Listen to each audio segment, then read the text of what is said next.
Да се врати довербата меѓу Македонија и Бугарија и да се најде долгорочно взаемно прифатливо решение. Тоа е услов пред воопшто да се отвори темата за уставни измени, иако тие се преземена обврска без која нема напредок кон Европската Унија, власта порачува.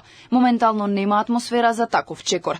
Според министерот за европски прашања Муртезани, најпрво мора да се решат отворените прашања и да се смири ситуацијата, бидејќи без искрен диалог и фер однос не може да се движиме напред. Поинтензивно после локалните избори е заедно со нашите европски партнери воспоставување на диалогот и враќање на довербата.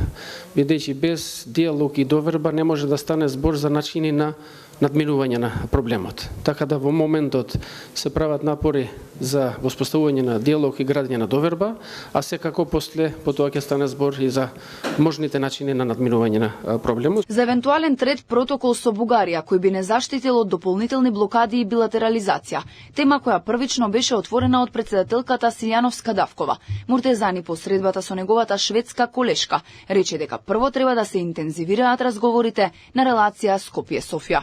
Откако ќе бидат спроведени уставните измени, со нетрпение очекувам да ги започнеме формалните преговори за пристапување и во таа смисла ја поттикнувам Северна Македонија да ги протурка реформските напори со поддршката на Европската Унија, земјите членки, реформите поврзани со владењето на правото, независноста и интегритетот на судството и спречувањето на корупцијата се од критично значење. Силна поддршка стигна и од Шведска, но и пораки дека реформите за напредок кон Европската Унија мора да се испорачаат.